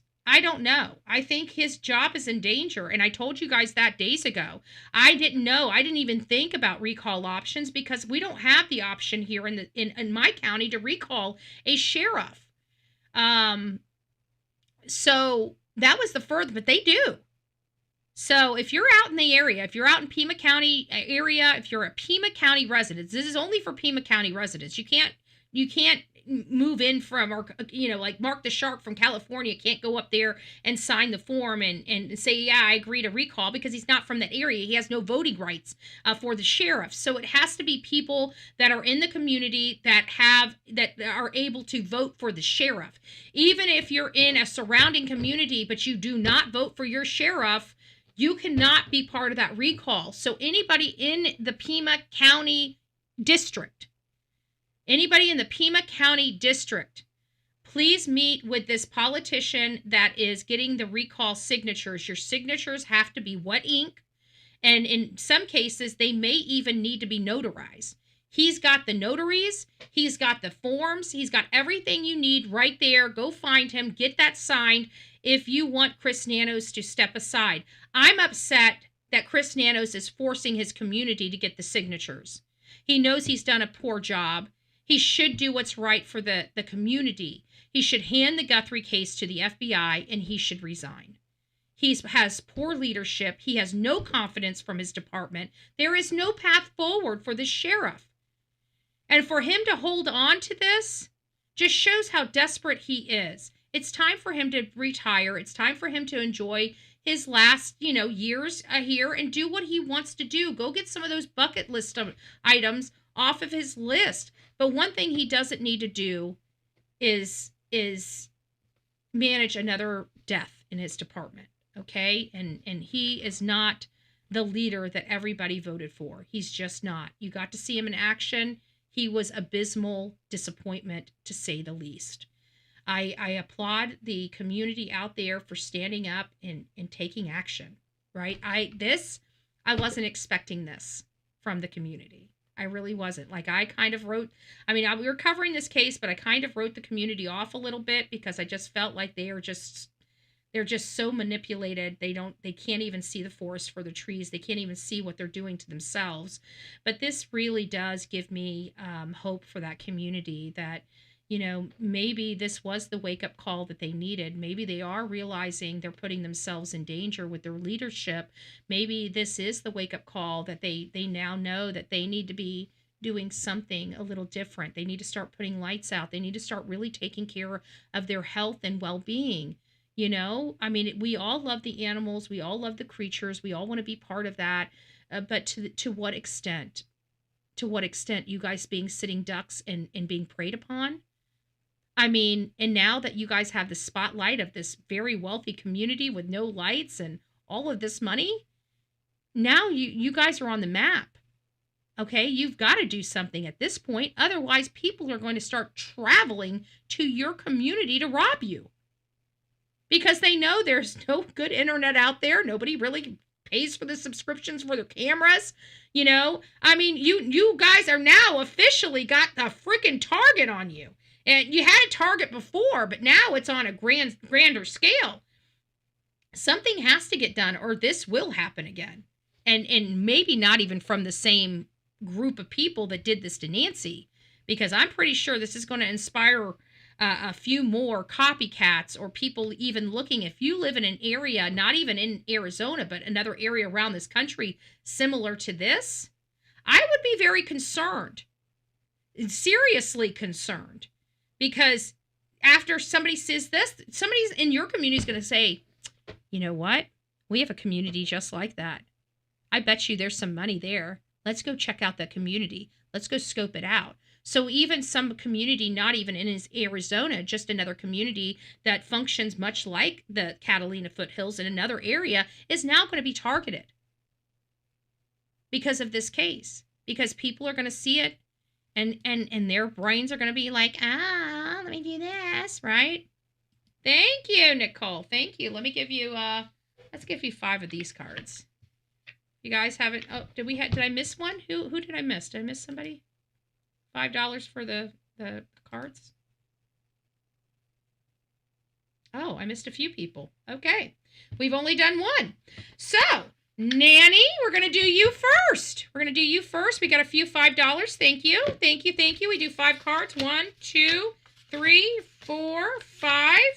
And I don't even know what to call this deck here. I like this deck. This deck is kind of a cool deck. I got glasses today, so let me put them on while I do these. So we got 3 sets of cards here. So it says, this goes to Nanny, Nanny Goat Joe. How beautiful it is to be alive. The world is around, and the place which may seem like the end may also be the beginning. Ooh, I like that. The wisest minds have something yet to learn. Now and then, it's good to pause in our pursuit of happiness and just be happy. I like that. Listen to this again, folks. Now and then, it's good to pause our pursuit of happiness and just be happy. I like that. With every rising of the sun, think of your life as just begun. Ooh. Whatever good we give out completes the circle and comes back to us. I love that. The important things is not being afraid to take a chance. Remember, the greatest failure is to not try. So if you are reaching for the sky, Nanny, keep reaching. Once you find something you love to do, be the best at doing it. Let your mind be quiet, realizing the beauty of the world and the boundless treasure that it holds in store for you. Your life, your terms. We will be known forever by the tracks we leave. Ooh, I love that one. This is, I think, so far out of the 5, this is the simplest one. Is the best one. I love that. Your life, your terms. I love this one. And it says, we will be known forever by the tracks we leave. That's almost like me saying that dash is the most important in every on every gravestone, right? You have the born on and the expiration, and it's the dash. That dash is the most important in everybody's life. All right, I like these so much. We're going to keep going. John, FBI is helping cover up for mainstream media. I agree with you. These are for you. These are your positive energy to our chat. Let's see what you got going on with your positive energy. Let's see. Laughter is always, laughter is a powerful way to tap positive emotions. Every time you smile at someone, it's an action of love, a gift that person a beautiful thing, a gift to that person, a beautiful thing. I like that. The things that divide us are far less important than those that connect us. Oh, I like that. One of the wonderful things about being alive is that it's never too late. Life is too short not to make the best and the most of everything that comes our way every day. Delight in the little things. Ooh, I like that. I like that. Be yourself. No one else is qualified. Gratitude can transform ordinary, common days into Thanksgiving. And shared joy is double joy. I said that wrong. Shared with a D. Shared joy is double joy. Sometimes your joy is the source of your smile, but sometimes your smile can be the support of your joy, the source of your joy. Oh, I like that, John. I like that. Nice, nice, nice. You know what? Nicole, I'm gonna do you out. I like this deck of cards. It's already been so inspirational. We might as well just go and do the last 5 out of this card. Might as well do the last 5 out of this card. So we'll do this 1, 2, 3, 4, and 5.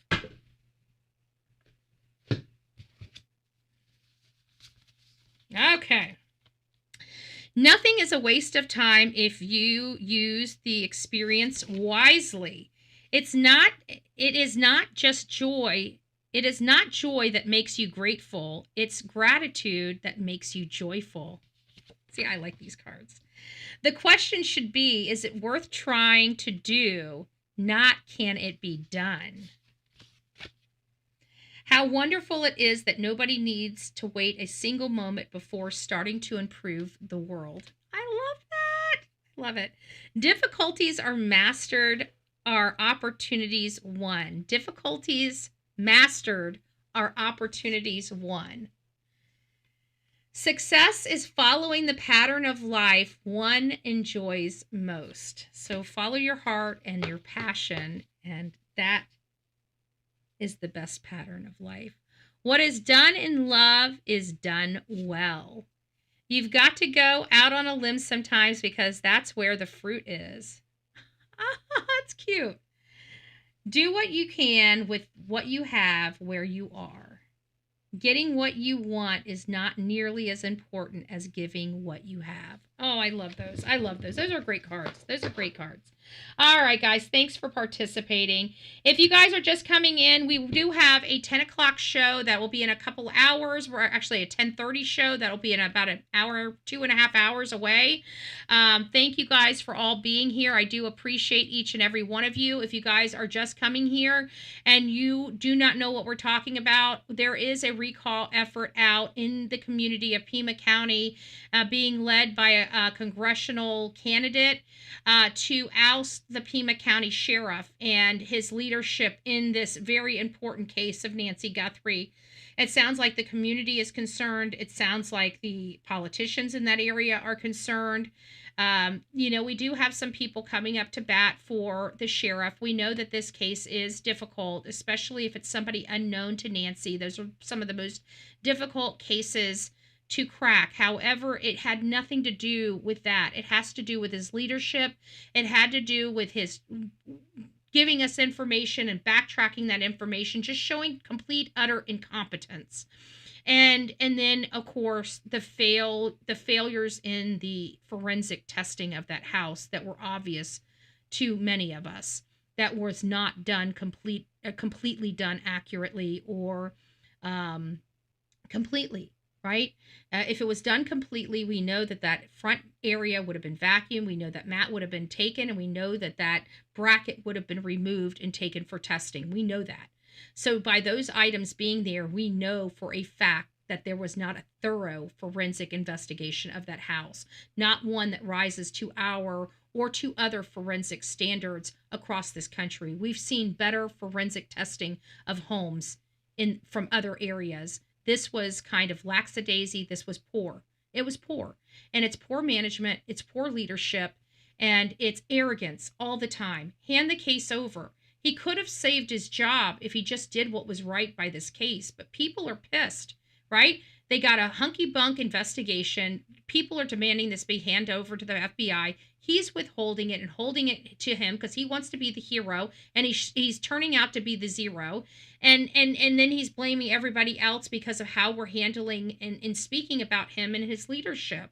It's an unfortunate situation, but I absolutely support the community out there trying to recall him. Thank you, Raymond. Fire the sheriff, in my opinion. I agree 100%. I appreciate you being here, Raymond. God bless you.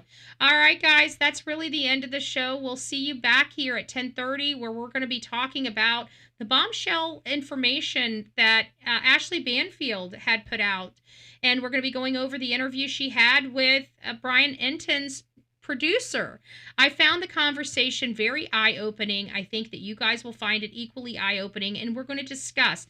We may even open up the phone lines for this conversation at 10:30, so if you guys would like to have your voice heard on this is a case. I'm not going to limit you on just the topic of conversation. If you want to talk about any aspect of this case, that would be the most appropriate time. So hopefully you guys participate in that. Happy Hump Day.